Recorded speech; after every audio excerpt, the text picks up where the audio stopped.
Hola, ¿qué tal? ¿Cómo están? Les doy la más cordial de las bienvenidas a nombre del equipo docente de este curso online sobre libertad de expresión y derecho a la comunicación en Chile. Y además le agradezco al equipo de comunicaciones del Instituto de la Comunicación e Imagen y de la Universidad de Chile que hacen posible poner al aire este proyecto, este curso. Así que les doy la más cordial de las bienvenidas. Voy a estar con ustedes. Mi nombre es Claudia Lagos. Soy académica del Instituto de la Comunicación e Imagen, periodista, y estaré con ustedes en esta primera sesión y en la tercera. Así que bienvenidos y bienvenidas. Espero abrir muchas más preguntas para ampliar luego en el resto de las sesiones. Eh, el día de hoy, o en esta sesión, este video, este módulo, está orientado a ofrecerles una presentación más bien general respecto a cuáles son los principios de la regulación, los fundamentos que están a la base, ¿cierto?, de los estándares internacionales de derechos humanos y en particular del derecho a la libertad de expresión, la libertad de prensa, el derecho a la comunicación, tanto sus dimensiones individuales como colectivas, y revisar algunas cuestiones básicas que están contenidas en la Constitución y cuáles son, por lo tanto, las preguntas, los desafíos que surgen del proceso constitucional que está actualmente en marcha. El tema de las comunicaciones, de qué tanto hay que regular, cómo regular, quiénes deben ser las organizaciones y las autoridades que están a la cabeza de ese tipo de regulación, como ustedes podrán haber visto en las semanas recientes, es un tema súper contingente que genera mucha controversia, despierta varias pasiones políticas que nos recuerdan, ¿cierto?, lo importante que es este tema, lo central que es este tema de la democracia contemporánea y lo difícil además que es definirla, que es llegar a acuerdos, ¿no? Recordaremos, y en esto me parece importante una puesta en común, ¿cierto?, cuáles fueron las motivaciones que están al origen de este curso en particular. Durante la discusión y los debates y la presentación de los programas de gobierno previa a las elecciones primarias que se generaron a principios de este año, mediados de este año, ¿cierto? El programa del precandidato presidencial del Partido Comunista, Daniel Jadwe, incluía al menos unas 7 dimensiones que proponían debían ser revisadas en un futuro programa de gobierno, en un futuro gobierno de la izquierda, ¿no? Entre ellas se contaban infraestructura, se contaba cuál debía ser el estatus de los medios públicos, de qué manera debía reorganizarse la legislación actualmente vigente en la materia, y evidentemente esto generó, como muchos de ustedes recordarán, una enorme controversia, mucha resistencia por parte de algunas organizaciones, desde la Asociación de Radios Comunitarias hasta la Asociación Nacional de Canales de Televisión. Se manifestaron contrarios o muy suspicaces respecto de las propuestas programáticas del programa de gobierno del precandidato presidencial Daniel Jadwe en ese momento. Y a partir de esa controversia, a nosotros nos surgió la idea y la urgencia también de proponer este curso de extensión, precisamente porque nos pareció una oportunidad lamentablemente desaprovechada para poder discutir con altura de miras y con seriedad la necesidad efectiva de revisar cuáles son las regulaciones que actualmente existen, cuáles deben ser las que deben regir en el siglo XXI las comunicaciones, el derecho a la comunicación, la libertad de prensa, la libertad de expresión en nuestra sociedad, entendiendo que no hay respuestas sencillas, ¿no? Si a partir de eso también ustedes recordarán, y esto es muy reciente también, como otro recordatorio de lo relevante que son estas temáticas para nuestro campo y además lo álgido del debate que genera, se produjo muy recientemente cuando la Corte de Apelaciones de Santiago desestimó la sanción que había impuesto el Consejo Nacional de Televisión contra el canal de televisión La Red, un canal privado, ¿cierto?, nacido al alero de la transición, al calor de la transición a inicios de los 90, gracias a reformas legales en las postrimerías de la dictadura. Y bueno, este canal en marzo, como ustedes recordarán, entrevistó largamente a quien es conocido como el comandante Ramiro, Mauricio Hernández Norambuena, ex militante del Frente Patriótico Manuel Rodríguez, y que se encuentra actualmente cumpliendo condena por distintos delitos por los que ha sido acusado y condenado. Y esa entrevista en particular, que incorporaba además otros invitados en estudio, generó también mucha controversia, diversas declaraciones, cruces de declaraciones políticas de ministros, etcétera, y ante distintas denuncias que la ciudadanía o que organizaciones de la sociedad civil de distintos signos hizo llegar al Consejo Nacional de Televisión, este revisó el caso y votó a favor de formular cargos contra la red. Decisión que fue finalmente desestimada por la Corte de Apelación. Y lo que es interesante, ustedes pueden leer el fallo que está disponible en el link de la presentación. Lo que es interesante es porque además considera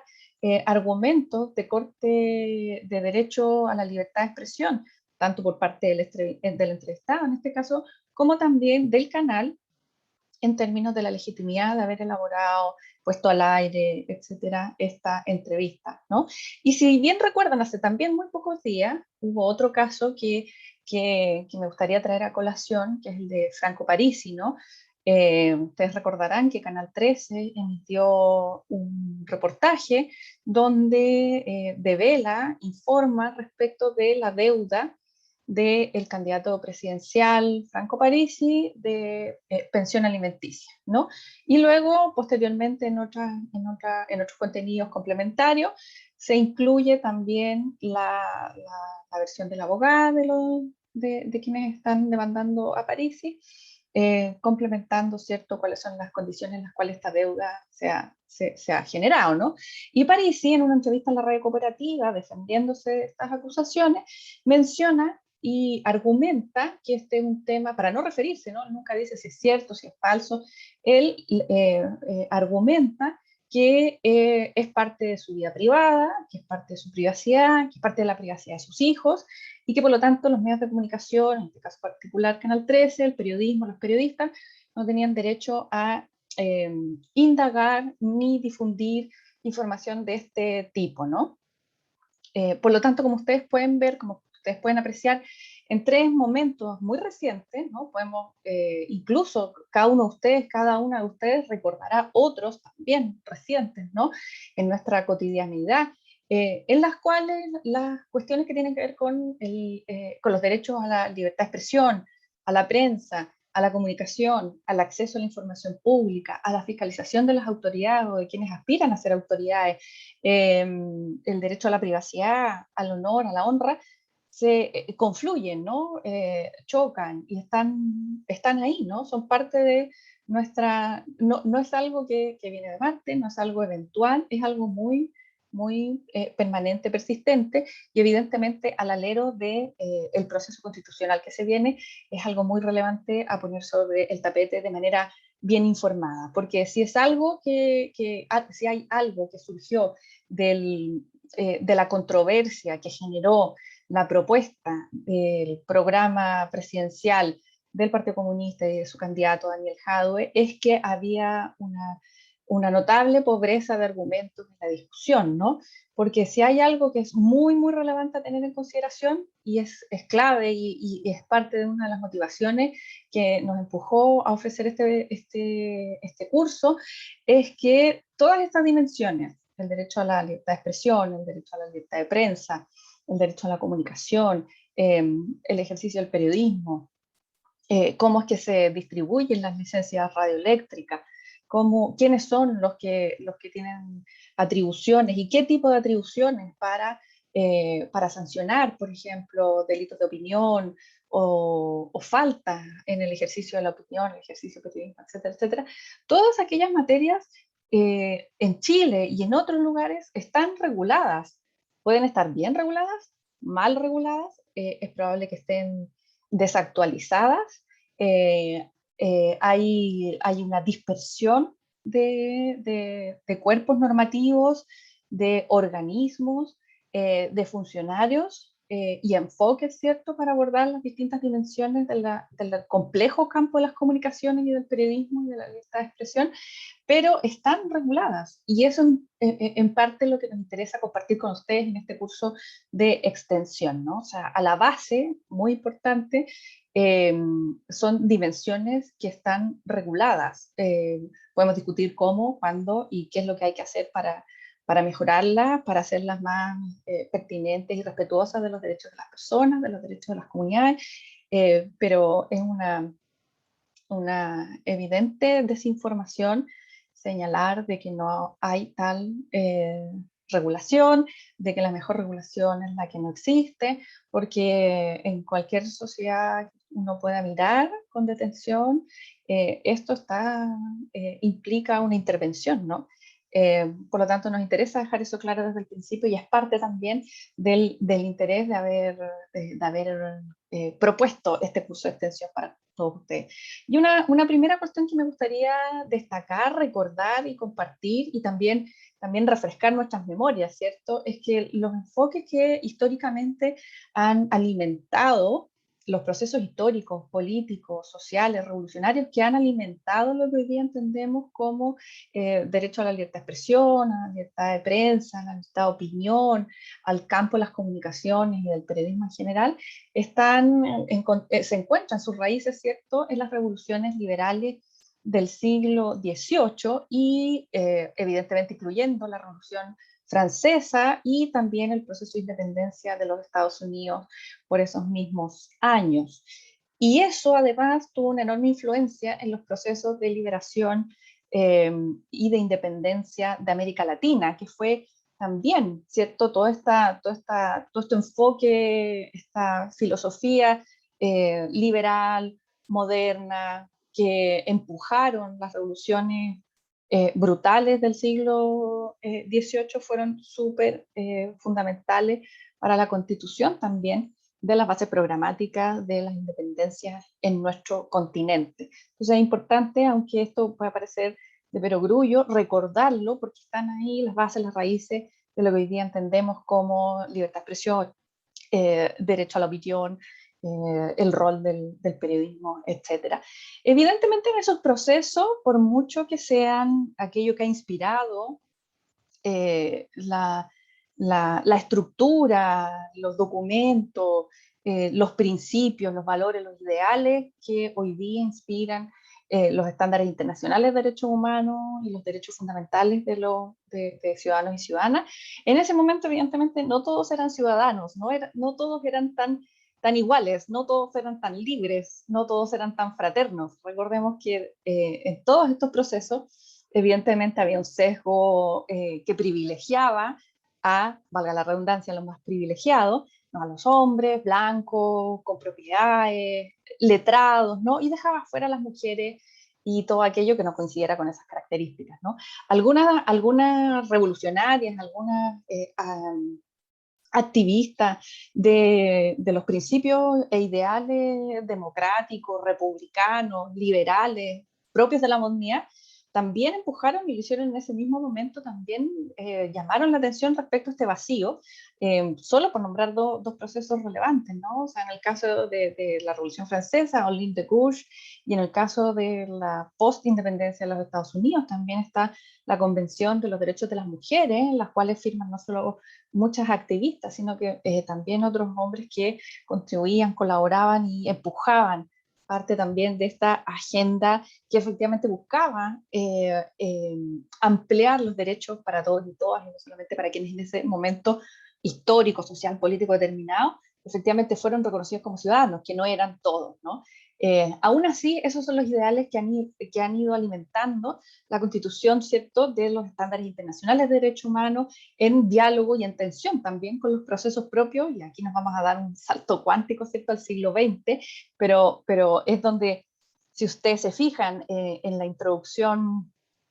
hay un texto que es la introducción al libro Los límites de la tolerancia. La introducción está escrita por José Salaquet y es una introducción muy interesante porque hace este recorrido por el siglo XX, ¿cierto? Bueno, evidentemente por los procesos revolucionarios, liberales, propios de la modernidad, la ilustración, que inspiran estos principios de los cuales estamos hablando, pero van cuajando, van sofisticándose a medida que el siglo XX nos va abriendo los ojos respecto a un montón de procesos horrorosos de violación a los derechos humanos sistemáticos que llevan, por ejemplo, luego de la Segunda Guerra Mundial, a los juicios de Nuremberg y a la Constitución de las Naciones Unidas y a la formulación y elaboración de lo que hoy día conocemos como la Declaración Universal de los Derechos de los Derechos Humanos de 1948, que se entendió, ¿cierto?, que era fundamental que la comunidad internacional acordara pisos mínimos, estándares básicos que reconocieran los derechos y la dignidad de las personas y los ciudadanos y las ciudadanas, ¿no? Y que hubiera además una institucionalidad que no fuese ex post, sino que previa, ¿no? En este caso, los juicios de Nuremberg, así como otros tribunales que han sido constituidos de manera ad hoc a los conflictos para perseguir, sancionar y condenar delitos de lesa humanidad, como fue, por ejemplo, el Tribunal de Ruanda o el Tribunal para la ex Yugoslavia, fueron tribunales que se constituyeron al calor de la ONU, pero posterior a los conflictos, ¿no? Y parte de eso es lo que alimentó y contribuyó a que finalmente se constituyera, se acordara globalmente, ¿cierto?, el Tratado de Roma el año 2000 y con ello se creara y se constituyera la Corte Internacional de Derechos Humanos, ¿no? Es decir, hay una corte y hay una serie de principios y está el Tratado de Roma que establece efectivamente a priori cuáles son las conductas que van a ser consideradas inaceptables y que la comunidad internacional y esta corte en particular tiene el deber y el derecho de perseguir, ¿no? A diferencia de esta justicia de los ganadores, que es, que es, digamos, donde entran juicios como los de Nuremberg, o el Tribunal para la ex Yugoslavia, o el Tribunal para perseguir el genocidio en Ruanda, ¿no? Entonces, bueno, a mediados del siglo XX, y además producto también de otros procesos, ¿no? O sea, las dictaduras militares y las guerras civiles en América Latina, y las diversas estrategias para que cada una de las sociedades fuese encontrando camino para encontrar verdad, para perseguir la justicia, etcétera, fueron contribuyendo, aportando su granito de arena para que hoy día tengamos estos estándares internacionales de derechos humanos que son además apropiados regionalmente por distintos organismos. Hay una estructura, una infraestructura, una cierta jurisprudencia, ¿no? Es decir, hay todo un tinglado en el mejor sentido de la palabra, ¿cierto? Todo un armazón intelectual, filosófico, y además práctico, ¿no? Incluso burocrático en su mejor sentido, que busca identificar problemas, violación a los derechos humanos,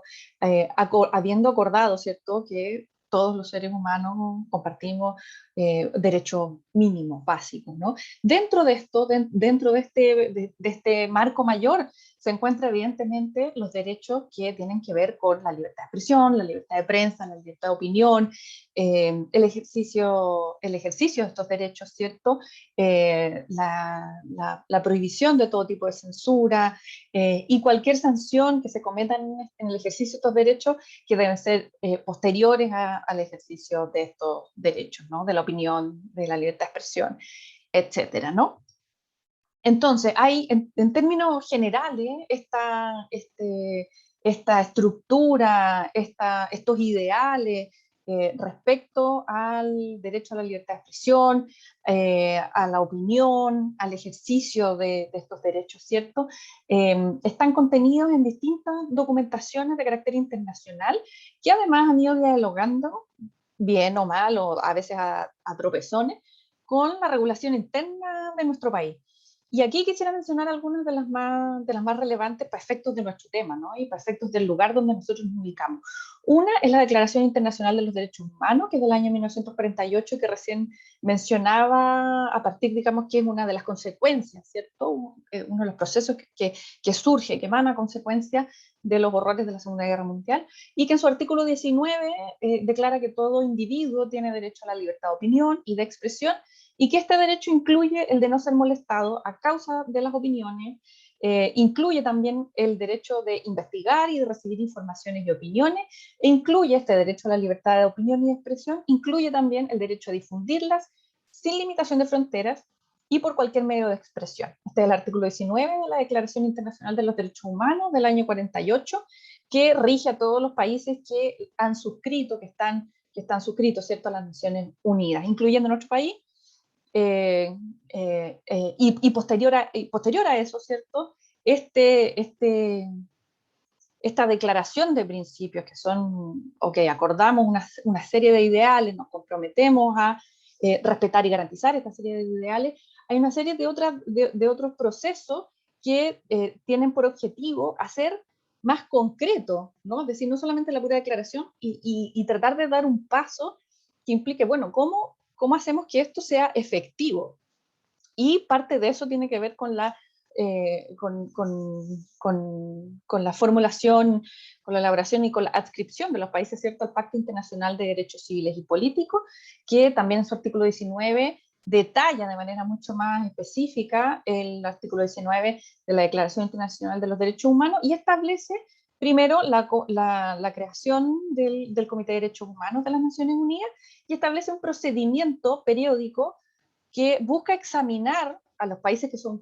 parte de las Naciones Unidas respecto de qué tanto o que tampoco están cumpliendo aquello a lo que están comprometidos en la Declaración Internacional de los Derechos Humanos. Y en ese proceso, que es público y que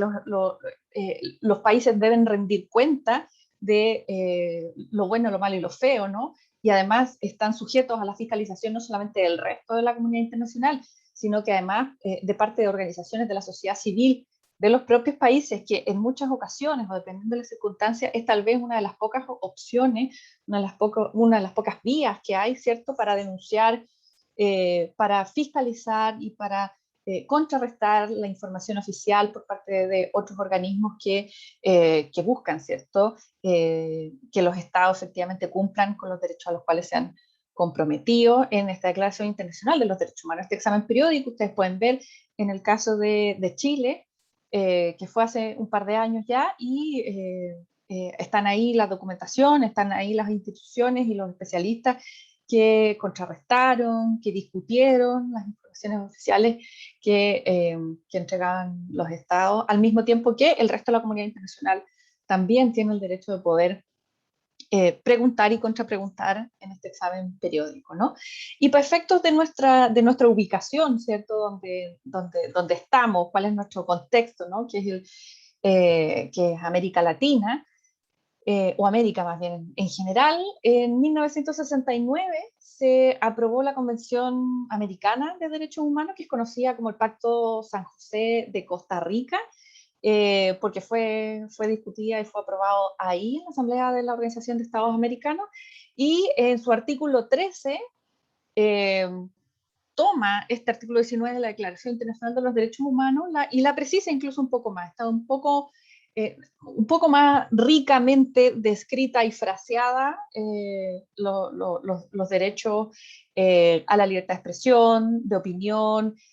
a no ser censurado por ningún medio, que cualquier sanción debe ser a posteriori, y establece algunas limitaciones que deben ser muy específicas, muy excepcionales, y que esas excepciones además deben estar contenidas en una legislación y no deben caber, no deben estar al arbitrio de funcionarios, de autoridades, etc. Y la Convención Americana de Derechos Humanos, que fue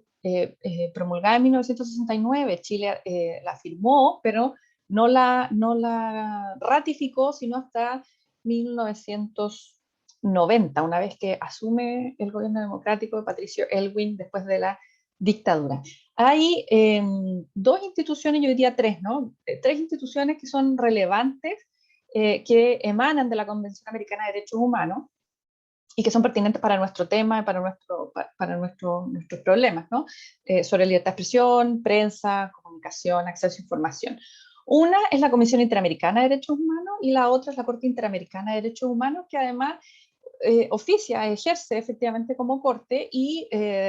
ha construido una sólida jurisprudencia respecto al artículo 13, gracias a la contribución de varios casos que han surgido en nuestra historia reciente en Chile. Adicionalmente, de la Comisión Interamericana de Derechos Humanos dependen 3 relatorías, una de las cuales es la Relatoría para la Libertad de Expresión. Todas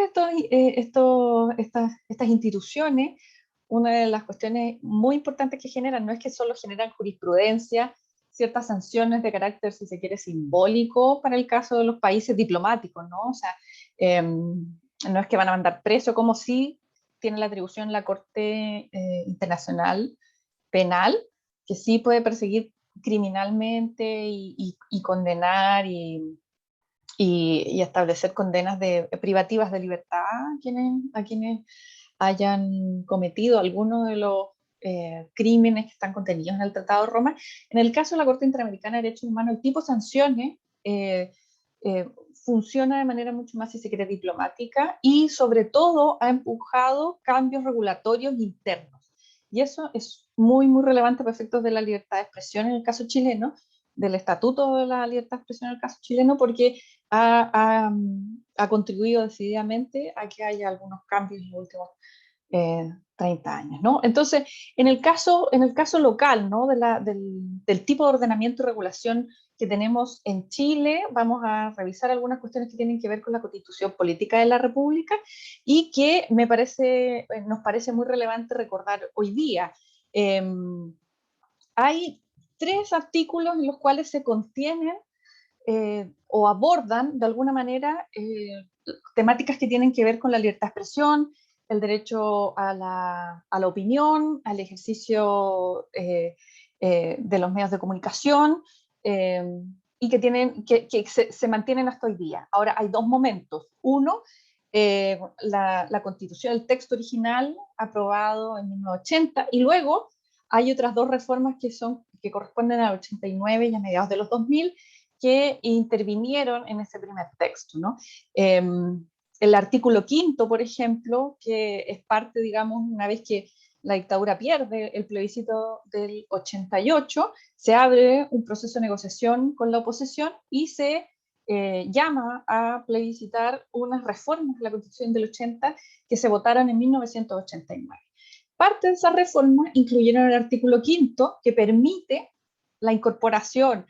al orden constitucional de estos estándares internacionales de derechos humanos que el Estado chileno ha firmado y ha ratificado, ¿no? Y eso ha permitido, ha alimentado, no sin problemas, ¿cierto?, algunas de las decisiones en corte que han recurrido y han argumentado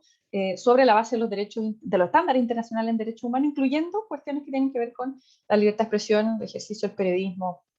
y la organización de los medios en nuestro país. Y el artículo 8 también era el artículo que prohibía y declaraba ilegal las organizaciones de orientación marxista, y en la votación de 1989 eso quedó vacío, ¿no? Se eliminó ese artículo, pero no se le dio otro contenido, y es con el cual se llena a mediados de los 2000 con la reforma por mayor transparencia, mayor acceso a información, y la obligación de las autoridades de ejercer sus cargos con transparencia, abiertos a la ciudadanía y abiertos también a la fiscalización, ¿no? Y eso queda contenido hoy día en la versión actual vigente, digamos, de la Constitución, en su artículo 8, ¿no? Que el ejercicio de las funciones públicas obliga a ejercerla de manera transparente, con obligaciones de rendición de cuentas, y establece las 3 excepciones que hay al derecho al acceso a información pública, que es una ley que es posterior a esta reforma constitucional. Y esta reforma constitucional fue posible, entre otras razones, a una causa que llegó a la Corte Interamericana de Derechos Humanos por denegación de acceso a información pública del Estado chileno en un proyecto importante de industria minera, que finalmente, al perder distintos recursos internos,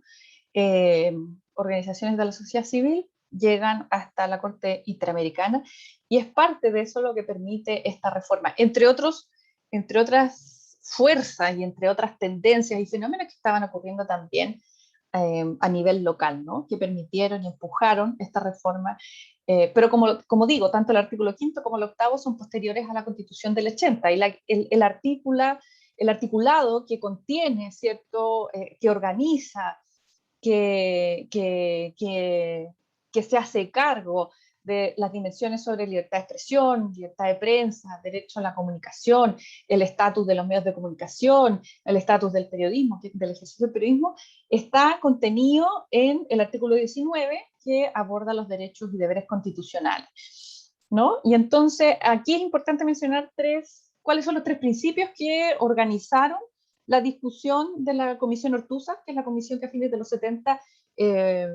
discute un nuevo texto constitucional, y hay 3 grandes principios que orientan lo que finalmente queda plasmado en la Constitución del 80, que es básicamente el texto que tenemos hasta hoy día, ¿no? Uno es el principio de la propiedad privada, el otro es el libre mercado de ideas, ¿no? Es decir, que las ideas deben competir por ser cuáles son las mejores, y finalmente se van a autorregular de manera, digamos, automática, y van a prevalecer las ideas que sean mejores o que tengan mayor atracción para la ciudadanía, ¿no? Pero por lo tanto que no hay que controlar a priori qué es lo que se puede decir, qué opiniones son más válidas que otras, etcétera. Y hay una aproximación por parte, digamos, de cuál es el estatus del Estado en la organización de la esfera pública, del sistema de medios, del ejercicio del periodismo, que se conoce como libertad negativa, es decir, que el Estado debe intervenir lo menos posible. Ahora, esto no implica que no intervenga, ¿no? Porque hay una serie de instituciones que se crean, y estos principios que están a la base de cómo se organiza la esfera pública, los medios, el ejercicio del periodismo y el derecho a la libertad de expresión y de comunicación en la Constitución del 80 no es prístina, ¿no? La discusión que se da al interior de la comisión para llegar y acordar cuáles son estos estatutos, ¿no? Cuáles son estos principios, está totalmente teñida también de las experiencias propias de quienes integraron esa comisión, y también se hicieron al calor de las experiencias políticas y culturales del momento en el cual se estaba pariendo esta constitución, el año fines de los 70, y que finalmente se aprueba el 80, ¿no? Entonces, si bien el principio de propiedad privada, es decir, que todos los chilenos y chilenas tienen el derecho a fundar medios de comunicación, mantenerlos, editarlos, etcétera, etcétera, ¿quiénes pueden ser dueños de medios, o quiénes pueden ser quienes gestionen medios? Si hay una restricción, por ejemplo, a personas que han nacido fuera del país, que no tienen nacionalidad chilena. Y esa inspiración, que uno podría decir, bueno, tal vez responde a la protección de la empresa privada local, ¿no? Más bien tiene que ver con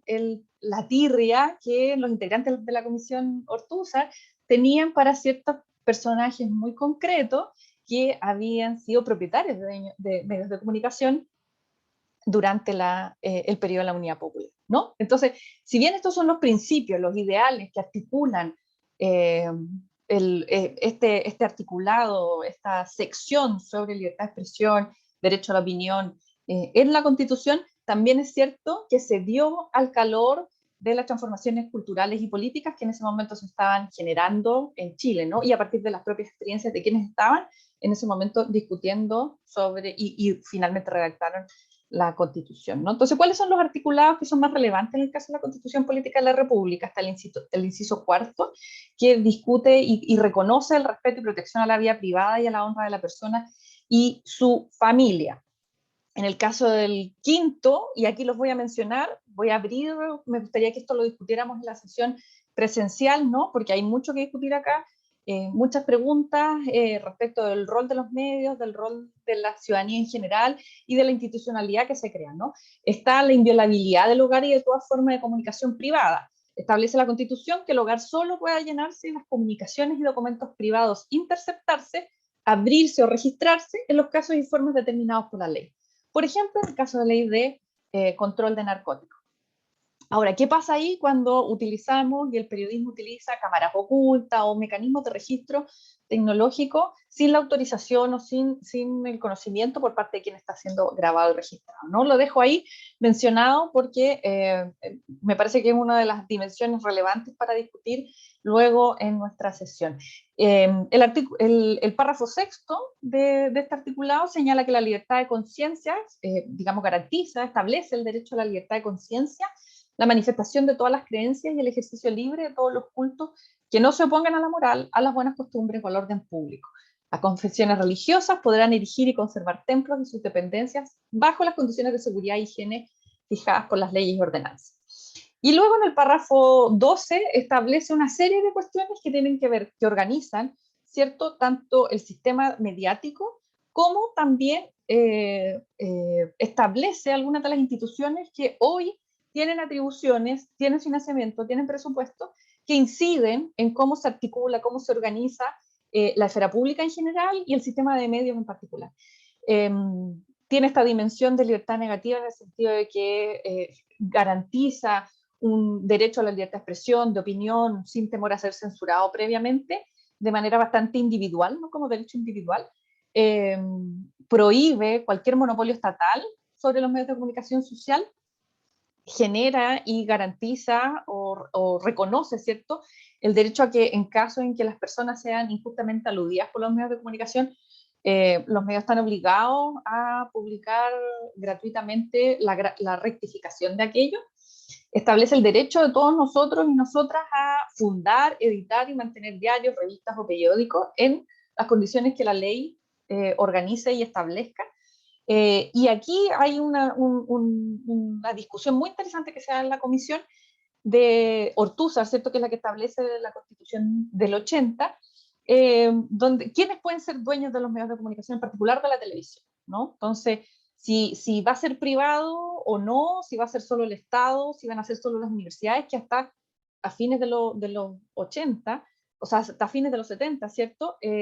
La televisión era básicamente universitaria y la pública, ¿no? Y entonces ahí en la Constitución se da, en la discusión sobre la Constitución del 80 se da una discusión sobre quiénes pueden ser propietarios. Y acuerdan finalmente que será el Estado, las universidades y posteriormente podrá discutirse si es que hay otras personas o entidades que la ley determine que podrán establecer, operar y mantener estaciones de televisión. Esta puertecita que queda abierta permite que el año 89 y muy iniciado el 90, la dictadura reforme la ley de televisión y permita la incorporación de privados que luego, muy a inicios de los 90, permite que Megavisión surja y que la red surja, ¿no? Con ello, con todo esto, además, se genera una institucionalidad también que era relevante, ¿no? Y se crea el Consejo Nacional de Televisión, que originalmente se había propuesto que fuese de radio y televisión, pero era la televisión la que generaba necesidad por parte del Poder Constitucional de ser regulada,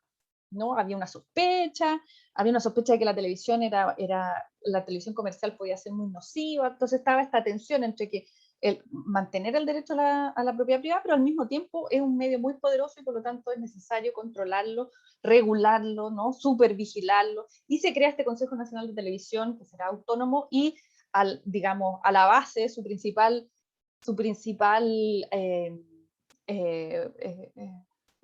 objetivo es velar por el correcto funcionamiento de la televisión. Y eso puede estar dotado de muchos contenidos, ¿no?, porque es una declaración bastante general, bastante abierta. Y la Constitución del 80 también genera y establece que habrá un sistema de censura cinematográfica, y aquí vamos a volver al Sistema Interamericano de Derechos Humanos, que permite que se empuje la reforma, que demoró mucho en Chile, para que se pase de un sistema de censura cinematográfica a uno de calificación. Podemos discutir también cuáles fueron esos detalles, cómo se dio ese proceso y que fue empujado sobre todo por la prohibición a la película La Última Tentación de Cristo, que finalmente es el caso que llega a la Corte Interamericana de Derechos Humanos y que contribuye a la reforma interna, primero constitucional y luego legal, que dota de un nuevo tipo de organismo con distintas atribuciones, con distinto funcionamiento respecto a la exhibición de la producción cinematográfica. todo esto está en veremos, ¿no? Pero esto es lo que está a la base, que luego también podemos discutir de manera más específica respecto a cómo eso se ha traducido y ha inspirado, ha transpirado, ¿no?, en la legislación vigente respecto a este enfoque que tiene que ver con la propiedad privada sobre los medios de comunicación, la aproximación desde una filosofía de la libertad negativa, es decir, una mayor prescindencia del Estado, y por otro lado, eh, una ciertos principios liberales que están contenidos en la Constitución y que han tenido o transpirado en el resto de las regulaciones que organizan nuestra esfera pública, nuestro sistema de medios, el ejercicio del periodismo y nuestros derechos, tanto individuales como colectivos, en materia de libertad de expresión, libertad de opinión, acceso a información, prohibición de la censura, estatus de los medios de comunicación, etcétera, etcétera. Todo esto que yo traté de sintetizar en este video ha influido también en cómo es que se han hecho ciertos tipos de reformas, ¿no? Cómo es que se hizo la ley 19.733, que es la que se conoce como ley de prensa, cómo es que se redactó finalmente la ley del Consejo Nacional de Televisión, que es la que introdujo la ley de televisión digital, cómo es que tenemos una regulación muy pobre en términos de medios comunitarios, ¿no? O todo lo que se conoce como tercer sector en otras legislaciones, etcétera. Ahora, está a la base, digamos, de qué es lo que queda, qué es lo que quedará, qué es lo que será actualizado, qué es lo que será reformulado en este proceso de nueva constitución. Los animo, los invito a revisar el material que está sugerido para esta sesión y espero haber abierto muchas más preguntas que convicciones y espero que podamos ampliarlas en nuestra sesión que tengamos eh, sincrónica. Así que muchas gracias por la atención y nos vemos muy pronto.